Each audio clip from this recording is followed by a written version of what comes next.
my my job as an executive coach is to work with successful people, but successful in terms of society. So remember, according that first half of the life, you get the money, the status, the title. Everybody else is saying this is what success is, and you realize, oh my God, I'm not happy. I am unfulfilled. There's a part in you that feels terribly wrong, no matter how much money, how many cars, how many square meters of a house you have. This is where Carl Jung comes in. In coaching, asking questions that lead the client, the coachee, into those difficult areas that they have been shoving under the rug, if you will, for many years. A lot of traumas, big mistakes, some shame from a young age, the influence of bullying, the influence of all sorts of like eating disorders that they had when they were younger, and all of that just gets shoved under the rug, and they present this persona, this shiny person, and we see it a lot today in social media. But underneath that, there's no strong foundation.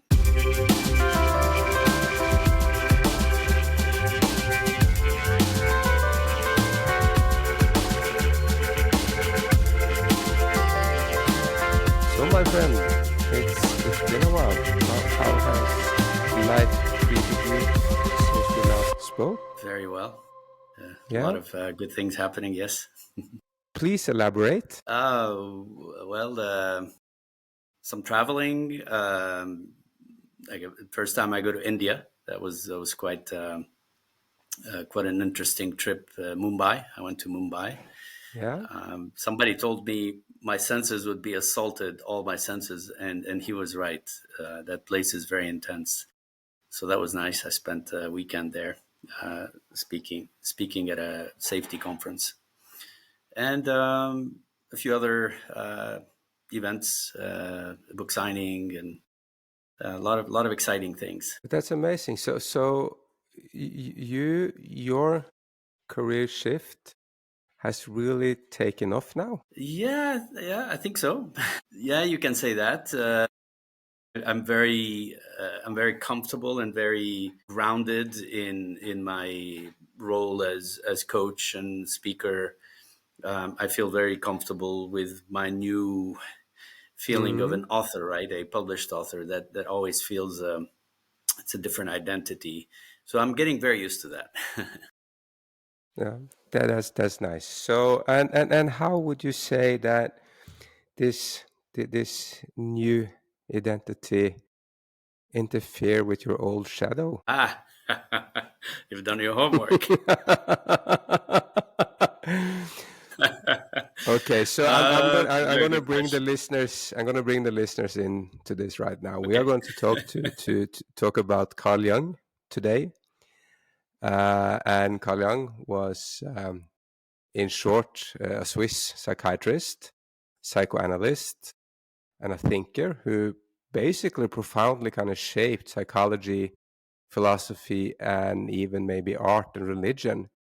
Now, initially, he was a close collaborator of Sigmund Freud. He later broke away due to theoretical differences and kind of developed his own school of thought, which is analytic psychology. Now, I'm not going to say that much more, but he's also referred to a lot in the coaching community, and this kind of plays into your hand. So if this was Yes. a game of poker, you'd look to your cards right now and think, well, I'm going to win this one. You set me up nicely. I'm trying. Yeah. So Yes. Dr. Hatim, please bring us a little bit into the world of Carl Jung and how you can utilize his thoughts and ideas in your line of work. Carl Gustav Jung is, I would say, the father of modern psychology. Way more influential to today than Sigmund Freud, who was his tutor, if you will, or he grew, as you said very accurately. He started by being his disciple, and then he broke away from Freud. The I'd say the one important thing here is one of the main reasons that he broke away from Freud is that Freud developed a framework and sealed himself and the whole community of psychology around that framework. And anything that was new or innovative outside of that framework was shunned out. And that was problematic for Carl Jung, because he was constantly evolving and questioning and wanting to progress psychology, which he eventually did, but he had to step away. Um, so he created his own school, and one major difference between Freud and Carl Jung is that Freud was very much Cartesian, very much objective measurement, research methodology. Everything had to be measurable, recorded. It was scientific. He didn't want to step away too much from the research methodology approach. Carl Jung, on the other hand, believed in this additional dimension of psychology, which is the spiritual side. Mm. So he was deep into dream analysis. He was deep into archetypes and myths and legends from the previous traditions and civilizations, and believed a very different concept, which is the collective consciousness, which Freud did not embrace at all.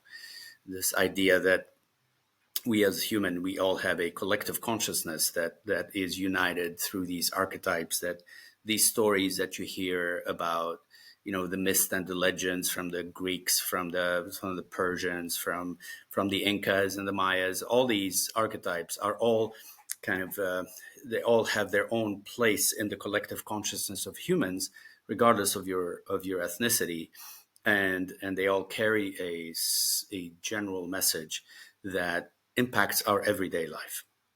So that's in terms of the departure between Freud and Carl Jung. And Freud was deeply hurt. He considered Carl Jung like his son, but it was a very severe break. And Carl Jung continued on his own. Um, Would one you thing think? that, yeah, Yeah.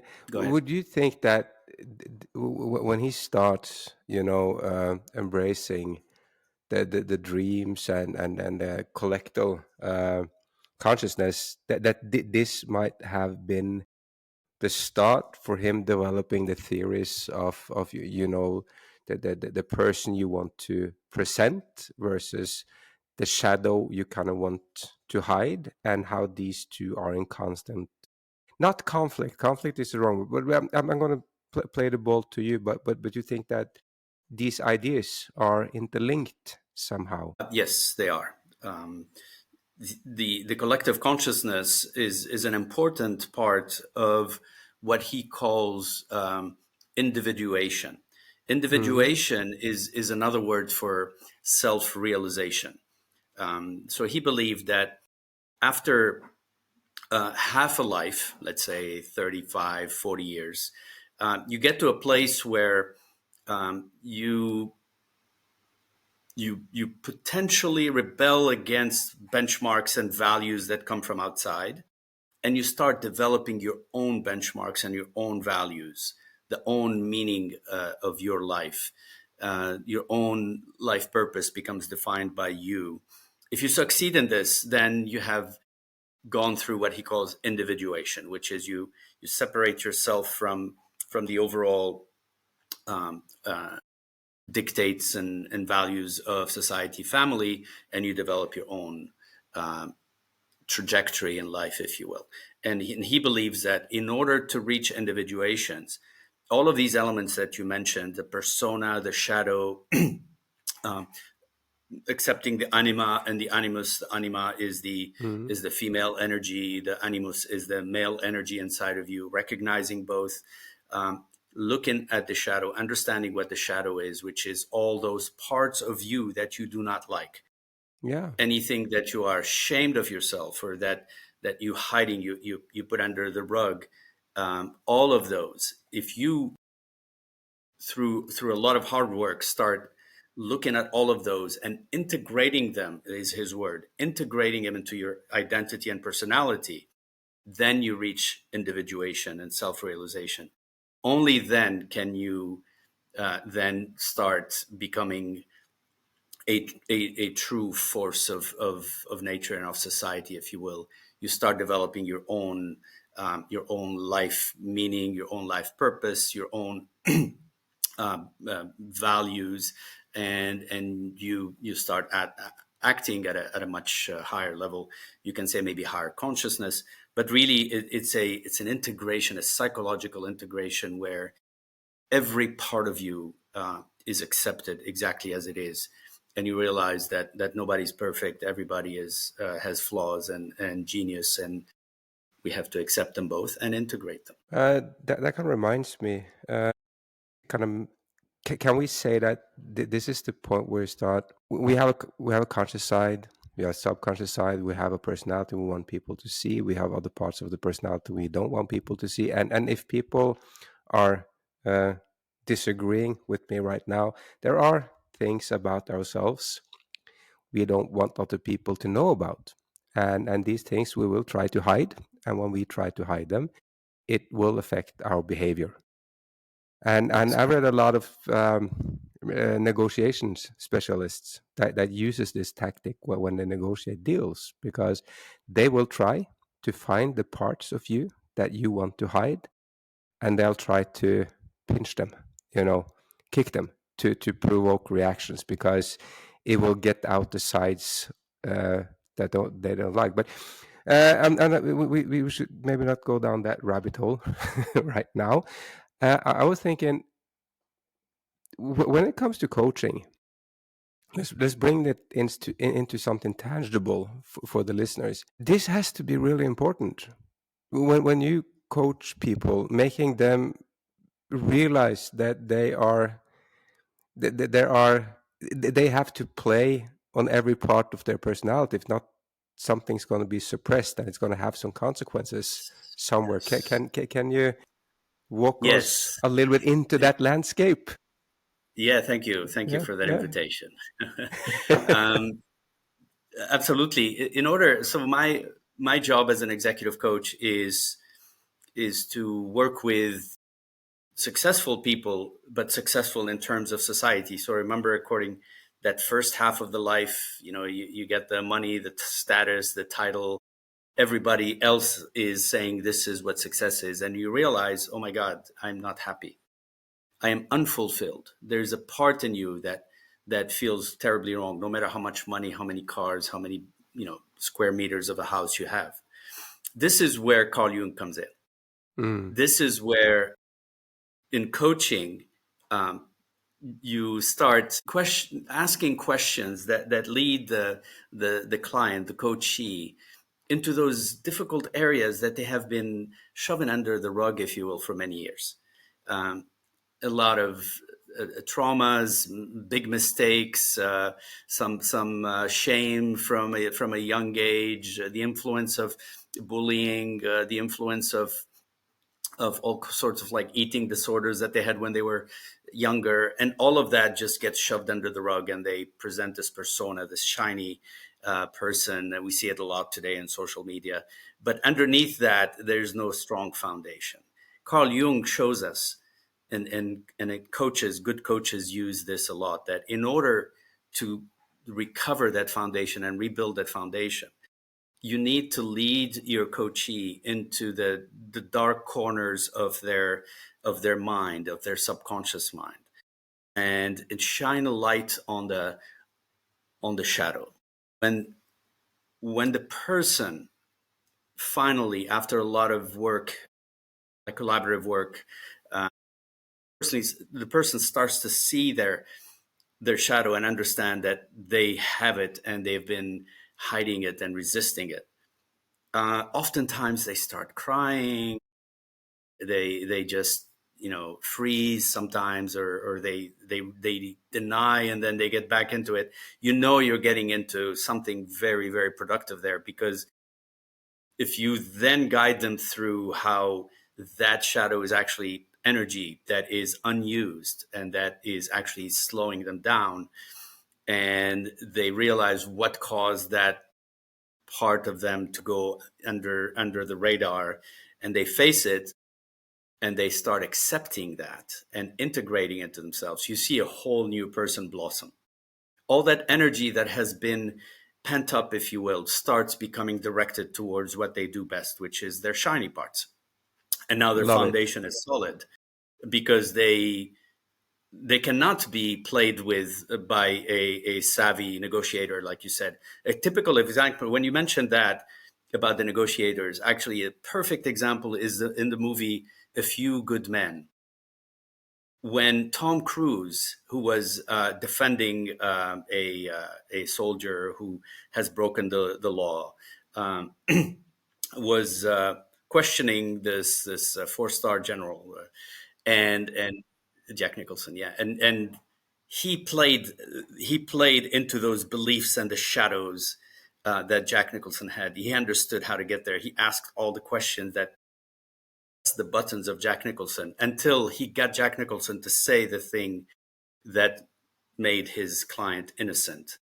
And Jack Nicholson figured out he messed up because he was played. That's exactly what you can do if you realize somebody's shadow and you use it as in this case, in a negative way, right? In a way that is manipulative. But we coaches and also psychologists and therapists, we use that for the benefit of the coachee. We get them to realize it, to adopt it, and to embrace it. And eventually, in my opinion, every coach, depending on the phase that their client is, should be looking into the process of individuation that Carl Jung explains very well, and at least see where their clients are or are not in that phase, and guide them with the concepts of Carl Jung. He tells us how to do it, and this is fantastic. This is why he is so influential on coaches. Yeah, and to play into that, just to hammer that bolt a little more because I can. I heard someone say that when we instantly like someone or instantly dislike someone, it is usually connected to the well, if you instantly dislike someone, it's usually because that person triggers something on the shadow side immediately, which is usually unconscious for ourselves, but they do something. Yeah, this must be a really important lesson for leaders, understanding that Yeah, okay, not just the leaders, person not just I leader, don't. Arvid, everyone. Yeah, yeah, Including leaders, yes, yeah. including leaders, which is important for our audience here. But I'd say everyone Mm-hmm. should pay attention and become aware when somebody triggers them. That is a signal that you need to look into that which triggered you You is need to look into directly yourself. resonating with your shadow. Yeah. You are triggered by this person because it gets you too close to your shadow, and you don't want to admit that you have it because subconsciously you're putting the shadow under the rug. So you get upset, you get triggered, you get angry, your voice elevates, and you're like, oh, what an idiot this person is, or this or that or the other. In reality, anytime I'm coaching someone and something triggers, that's the avenue right there. That's a gold mine. That's telling me this is the shadow. And then Yeah. I use that to question that more. Why does it bother you? Right. And, what are the things that it does? What are the emotions that it causes inside of you? What could have been the cause of this? Slowly over multiple sessions. Because every time you bring it up and they sleep on it, the subconscious kind of wakes it up a little bit. And then the next session, you dig a little bit more, until at some point, okay, we got it. The person realizes that it's them, not the other person. And every person who triggers you is a gift for you to look inside. And the Carl Jung uses the the concept of projection. Projection is when you project onto the person that you are dealing with those things that you either want them to be or if they're not, if they're you're not your friend, or they trigger you, you project onto them that shadow that is actually from you, and you say, oh, this person is doesn't know how to deal with me, or doesn't respect me, or is against my beliefs. So you start projecting onto them. In reality, you haven't sorted that on the inside. Same thing when you said you see someone that you love instantly or like instantly, you projected onto them those ideals that you want in a person. They come close to it and you make it even more, so you're projecting. This projection is key, because it can become a problem if you're parenting and you project all your pent up needs onto your children, and you start getting upset with them when they do something. In reality, that's something that you're ashamed of in yourself, and when they're doing it, those children are a gift for you to say, oh my God, I got upset with my son, and after the fact, and like, I shouldn't have, but why did I get upset? Bingo. If you start asking, what is it in what they said that triggered me, and you start pulling that string, you'll start learning a lot about yourself, if you have that courage and that wisdom, or if you're guided by a therapist or a coach in your quest. In a coaching sense, or the coaching world, I also heard someone say something about Jung, and this was in a podcast, and was talking about Jung and his um, the idea of making yourself available all the time, and how that could be really negative for people's perception of you, because by being the person that's always available, always willing to step up, always willing to help out, it becomes an expectation. And over time, it's just that you're not getting credit for it or nothing, and you create an imbalance in your personal relationships with Yes. people. Is this something you are familiar with in his Yes, research, or absolutely. yeah? Absolutely. This is not always a shadow. This is sometimes a conditioning or learned behavior from parents, or it's a value that comes It's a from parents. virtue. Like, Yeah. it's a virtue. It's similar to, for example, a value of money is evil, or your parents tell you, no, you should not be rich, or because rich people are evil. When you are taught these things at an early age, you continue. It's hard. They go unconscious, subconscious in your mind. And also, we as coaches need to understand what is it that caused that behavior, because everybody knows that behavior, including themselves, know that behavior is not really helpful or conducive to success. And we find out the root cause of where they got that. So again, we shine the light on it and say, this is likely, possibly, the reason why you behave this way. So we go back as far back as we can through questions and memories, remembering childhood, usually between age 7 and 14 are where all of these conditionings and learnings happen. And that's how we go back, and then they change because they Mm. realize, oh my gosh, this used to protect me when I was 14, but now it's hindering me. And I'm grateful that it protected me, but now I need to acknowledge that it's no longer useful. And when they do this deep work, not just thinking about it, but actually feeling it, and emotions is everything, is the gateway to transformation. When they feel something deeply and they say, that's it, no more, not a minute more, that's when you realize they have made the shift. And it's not just a mental, oh, I should lose weight, or oh, I should not be a pushover, or oh, I always help people too much, I should take care of myself. When it's just mental, it doesn't really get you anywhere, because it's a built-in habit. You need to dig deep into the habits, the nervous system that gets you to respond this way. And that's where the coach's work is really. The true good coaching, in my opinion, is in my search, Mhm. my own quest, is transformational coaching. Is when a person's identity is fully understood, and the person chooses what to improve in that identity. That's coaching.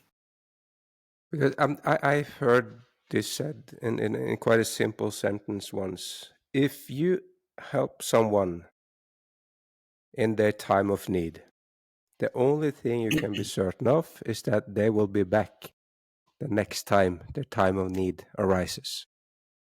That's the only thing that's that's certain with it. And if you are the person that always keeps helping people, helping out, being the nice person, the better person, at the end of the day, people will seek you out only when they do have problem. Is that accurate? I It think is. it It is. is. It I is feel it because is. Yeah. yeah, we are animals. We are animals of habit. We are creatures of Yeah. habit. And when people get used to you doing something always, they expect that of you. Mm. And so we're training each other. Mm. Literally, I'm training that person by saying, whenever you come to me, I'm available. And the other person is trained that whenever I have the need, I go to this person.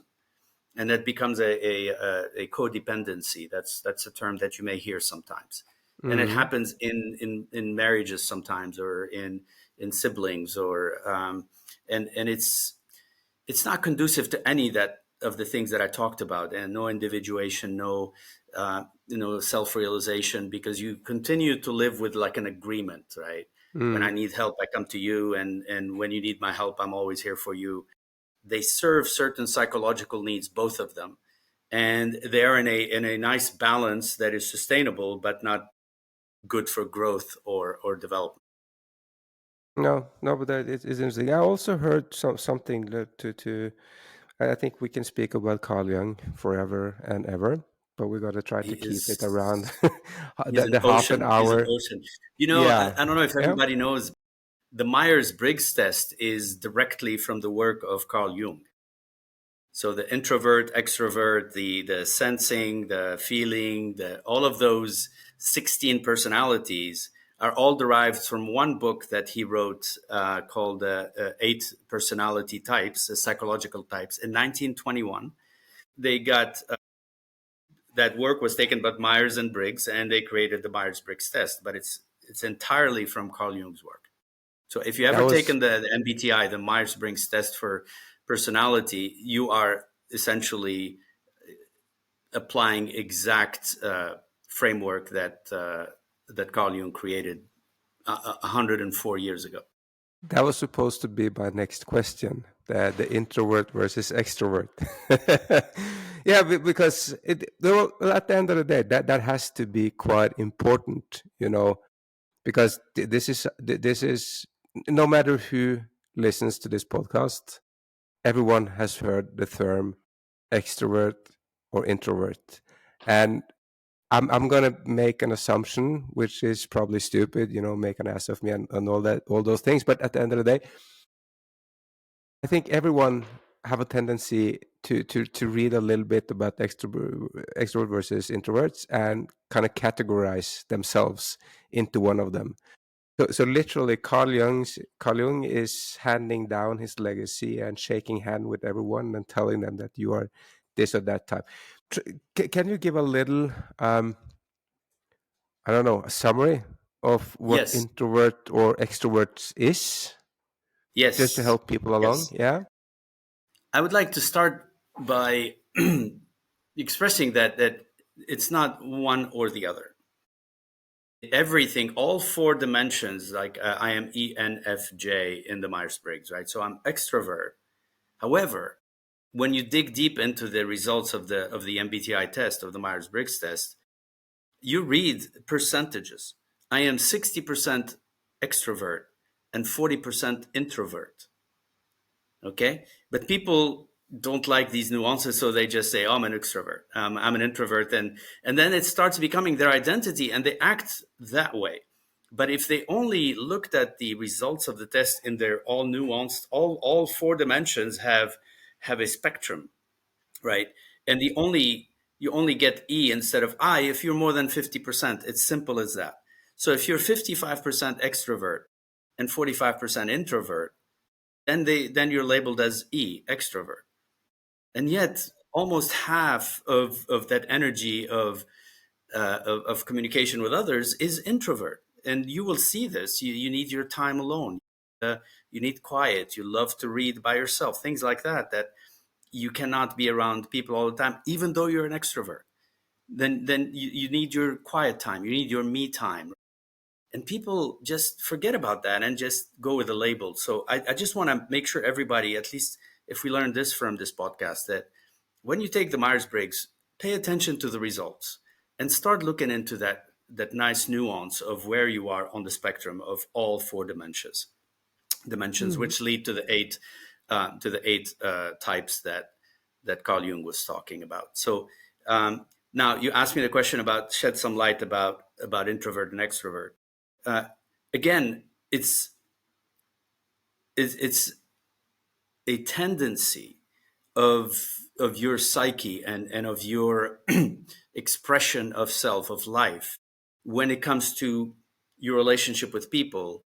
It's an expression of an energy of being attracted and wanting to share and express to people versus being more in turned towards the inside, if you will, and still very creative, very good leader. But when it comes to that interaction with others, you're not as forward, you're not as um, comfortable or as open, and you don't talk as much. And we, unfortunately, I say we, the Western world. I lived 2/3 of my life in the U.S., and the Western world has glamorized through Hollywood and many other avenues of mass media that extrovert is better, but it's not. And now you're starting to see a lot of research about how introverts make great leaders, how introverts are more creative, how it's because the individualism of the Western society of the U.S. and the hero, the concept of hero, shining light, which now turned into social media and showing up, and it makes the extrovert like it gives them an easier job, if you will, because they can put their face in front of the camera and talk about their day or talk about their pet or things like that. So it's the demands of society and the benchmarks posed by society, Western society, that make it easier for extroverts or the ones that have 50% or more extrovert to express themselves, to impress, to convince, to shine, if you will. But it is not like that. No, Extroverts and introverts have equal chances and equal skills of succeeding in any of these areas. They just have to accept themselves as they are and figure out how to turn that energy into the results that they need in their job or in their career or position. And that's what we do in coaches is we as coaches is we help people understand themselves and have developed deep self-awareness. And when they shed all of those society influences and start looking at themselves purely with their energy, then they realize how powerful they are, and then they can understand how are the ways that they can channel their introversion to the things that serve them and serve society. finally, based on your knowledge of Carl Jung, which advice would you give to our listeners or viewers? Is it, based on his research, his methodology? What would you advise anyone to do? Maybe take His the knowledge test. and his field is so wide. This is a Yeah, difficult question. yeah. um, I let me talk about emotional intelligence and self-awareness because he defines a lot of the terms that create the framework that eventually Daniel Goleman in 1984 wrote his book Emotional Intelligence. And now we realize how important emotional intelligence in moving things forward in companies and leadership and parenting and relationships and all that.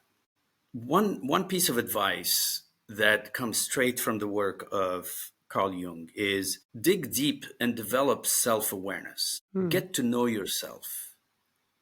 Outside, like put outside all the conditioning, the family history, the society, the religion, everything that has served your entire life to define your identity. Just in your moment of solitude, just go to nature and think and feel yourself. Understand what moves you, what triggers you, what pleases you. What are the things that you do effortlessly? What are the things that you wish you never had to do? Learn all these things about yourself And once you develop a deep self-awareness, everything else will follow from that, because self-awareness is the main pillar of emotional intelligence. You cannot be emotionally intelligent if you yourself do not know your triggers and the things that drive you and motivate you. So that's I think the most foundational advice I can give. And we talked about this in previous podcasts. This is the foundation of the book that I wrote, which is Become Who You Are Meant to Be, which is highly influenced by Carl Jung. The concept of individuation, that's what my book is about. Like it explains how I moved from one identity to the other. And the first step after facing imposter syndrome is self-awareness. So self-awareness is the advice I would give to everyone. It's easy to find, his work on self-awareness. A lot of authors write about self-awareness in psychology, but as well in coaching and in general self-improvement. The Greeks, Plato, I think, coined the word "know thyself," and way before that, the Egyptians and the Persians, they also gave a lot of value to self-awareness, and great leaders had to be fully self-aware. So I would say that's if I were to distill all of Jung's work, it all starts from there. That makes perfect sense. I'm going to give a similar advice. I'm going to say, respect the fact that you are two halves, understand it, embrace it, and utilize it. Hatib, as usual, it's been an amazing pleasure to listen to your insights and have a chat about these things. And I'm looking forward to our next session already. So I'm going to say thank you so much to you and to our listeners. Thank you for your time, your great questions. I'm going to stop the recording right now, and we'll do 5 seconds without the listeners.